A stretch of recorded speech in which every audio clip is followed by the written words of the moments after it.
Since approximately 2007, with the debut of the initial Nitecore Defender Infinity flashlight, the Nitecore company has stepped up with a variety of new entries. Over the last few years, they've made a much more aggressive approach with regards to new entries into the flashlight line that they provide, and a number of options for power sources for the flashlight. Now, something that I'm very curious and frankly a little excited about is the SRT3, which is apparently one of the most recent upgrades to the actual Defender line, if we're going to call a line a name. The Defender line here, and of course the initial original Defender here. One of the interesting things about this light is it has options for power sources. It will use a AA battery. It will also use a CR123, or the standard 123 type batteries that we are familiar with powering higher end type flashlights. Some of the big name companies that we're aware of, and of course Nitecore is becoming a kind of a usual entry for that. So with this particular device, this new model, and it's not particularly all that new, but to me this new model, you can either use a AA battery or you can use a 123 battery or a CR123 battery, which makes it much more versatile. And versatility is something that's incredibly important with a lot of us that use these devices as tools. Also, this reportedly will produce up to 550 lumens, 550 lumens from a handheld, a very small handheld light. This light will also reportedly emit with a blue LED or a small red LED, which of course is extremely valuable with reading certain types of maps, and of course preserving night vision if you're doing some work in the dark, and you don't want to use a white light to affect your natural night vision ability. Some of the dynamics of this are that it again up to 550 lumens, will project up to 134 meters according to their material, 150 hours of run time. And in this case, looks like, actually I'm not sure what CD stands for, so I'm just going to go ahead and pass that out. We'll go ahead and pop the box open. It comes with the standard Nitecore style packaging. In this case, it comes with what appears to be the standard, the new standard Nitecore lanyard with a flexible, possibly rubber or perhaps even silicone replacement button cover, and two O-rings, replacement O-rings, again in case you have to replace these in the field or wherever you may be. The light also comes in this case with a holster, a nylon woven holster, Velcro closures, a smaller narrow, looks like about a 1 inch for a 1 inch belt, and including the Velcro closure, looks like it'll accommodate about a 1 inch size belt, removable with hook and loop fasteners on both sides, and of course it has a D-ring, as it appears to be this is the standard for Nitecore's holsters. Has the warranty card and a very thorough user manual. The battery options for this will be using a CR123 or a rechargeable, an RC123 battery. It can use either one of those as a lithium battery or a rechargeable lithium battery. Going to the AA size batteries, we'll use a standard alkaline battery, a rechargeable alkaline battery, or not, sorry, strike that, not a rechargeable alkaline battery, but a rechargeable battery. It is also recommended to use a rechargeable lithium ion battery, which I believe may be a no-go for some of the other models for Nitecore. We'll also use a primary lithium AA battery and a primary LIFE, capital L, small I, capital F small e P04 battery. That is a referred to as a size 14500 battery. The rechargeable lithium-ion battery is a 14500 as well, and the primary AA lithium battery is an L91. At least that's according to the manual and instructions.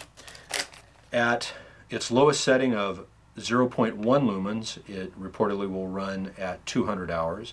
Of course, this is variable depending upon the power source that you're using. So this will operate at with using a AA battery at 0.1 lumens for 200 hours. On the turbo mode, the highest setting, for 1 hour at 180 lumens. I am curious about the 550 lumen setting. That's apparently only if you're using a 123 battery. So using a AA battery, the highest, the brightest setting will be 180 lumens. Using a standard CR123 battery, the lowest setting of 0.1 lumens will run at 200 hours. And on the turbo setting, which for a CR123 is 330 lumens, it'll run for 1 hour 15 minutes according to the material.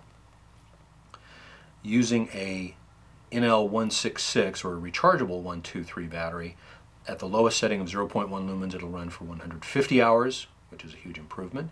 And on the turbo setting, for using again a rechargeable 123 battery, it will, at 550 lumens, it'll run for 45 minutes. And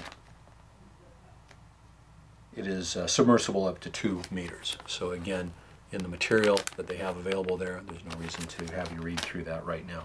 Now, pulling this out of the plastic cradle, as far as a comparison, it is much larger than the original Defender.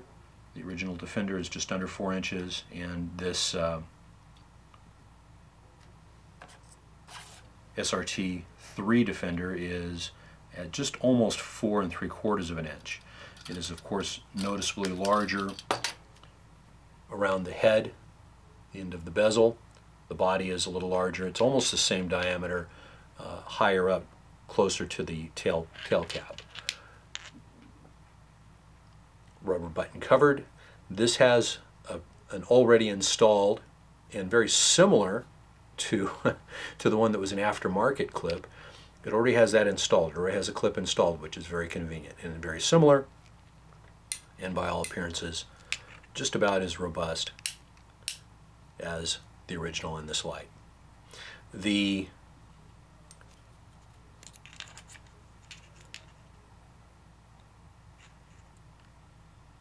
head of the light has a crenellated bezel, which has a kind of a brushed natural color, possibly aluminum piece that is added to the body of the light.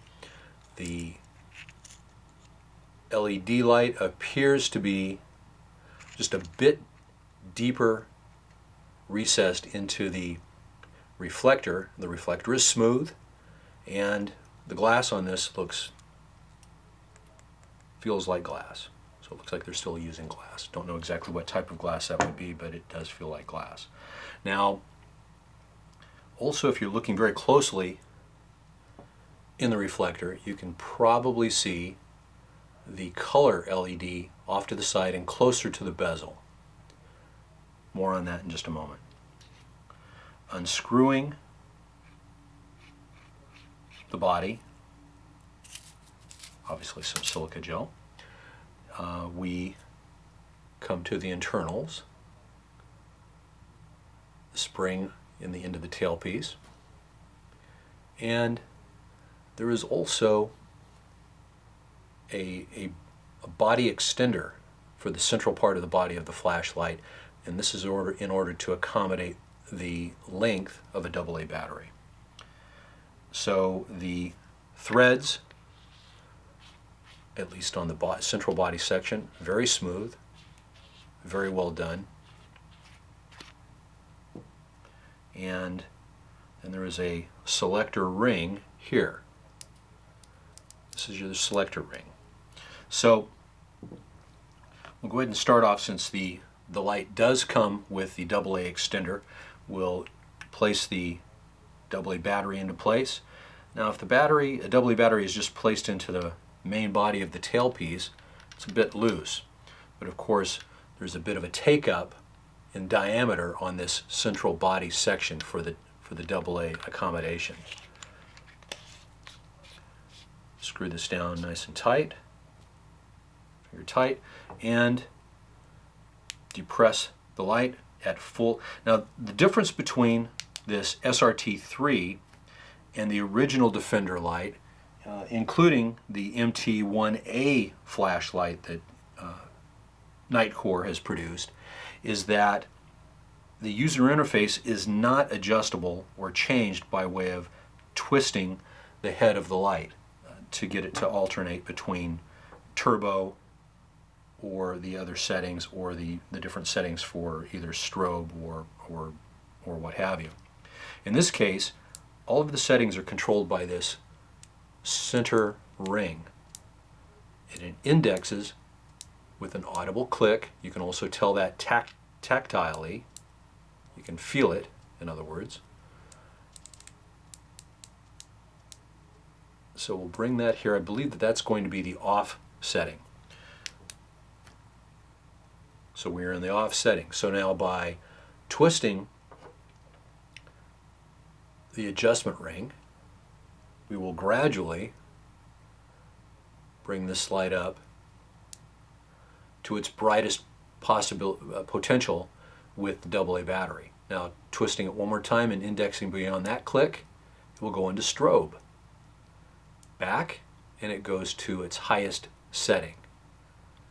Twisting it gradually back goes down to the low lumen setting, and then off. Now, continuing to twist will bring it to, it's not clearly evident, but that's the red LED. A little more evident there, maybe more evident there. We've got the red LED on. Going here, we've got the blue LED.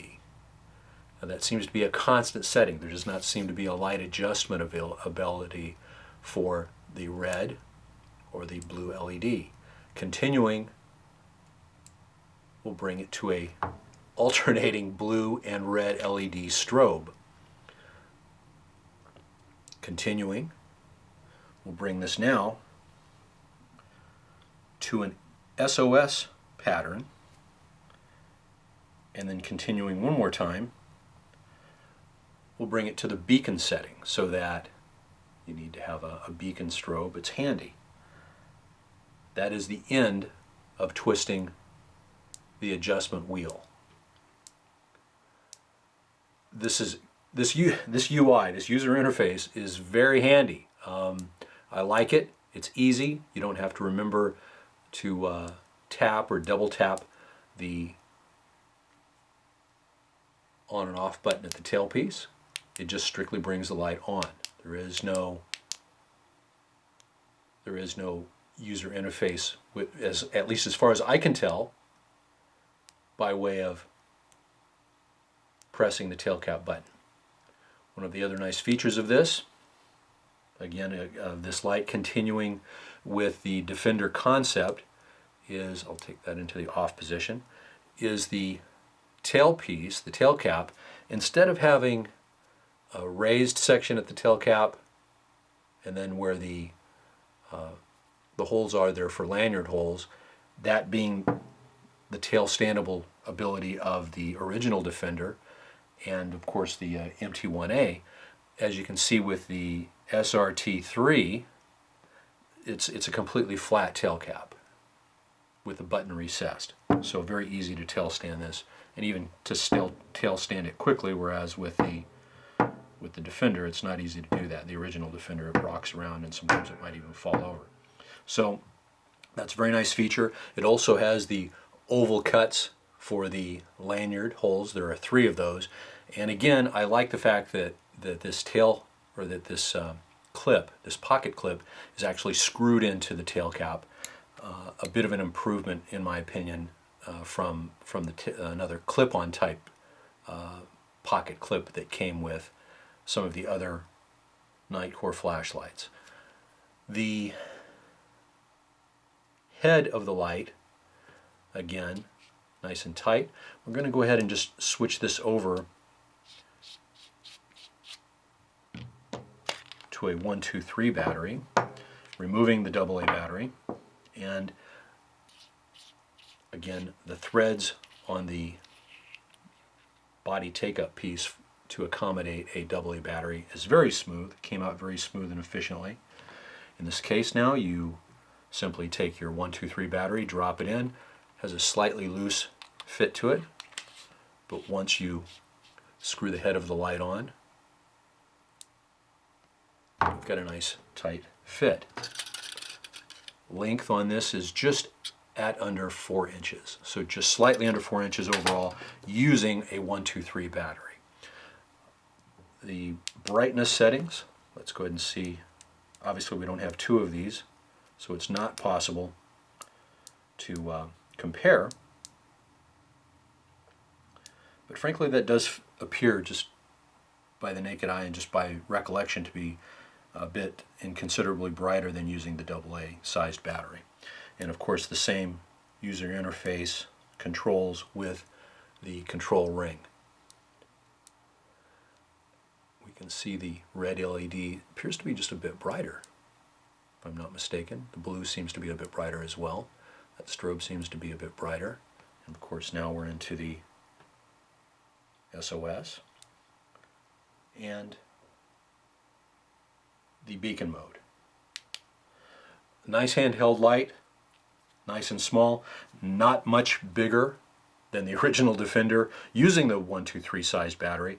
And frankly, this will be rotated into a regular carry for me, day or night. And we'll see how well this works out. I really, really appreciate the inclusion of the red and the blue LED lights on this. I'm not sure what function or what usability the flashing LED will provide, other than just being somewhat entertaining. As a beacon or a signal light, it might be interesting to use, but you would still be able to switch to the off position and then using the temporary touch of the tailpiece. A lot of people like to call it a tactical tail control. Don't like using that word too much. But yeah, very, very interesting light. I'm very, very happy with having this available, and going to be putting it through some paces. Looking very much forward to that. Frankly, in either the AA sized battery capacity using the body insert extension piece, or just using the 1, 2, 3 size battery in it.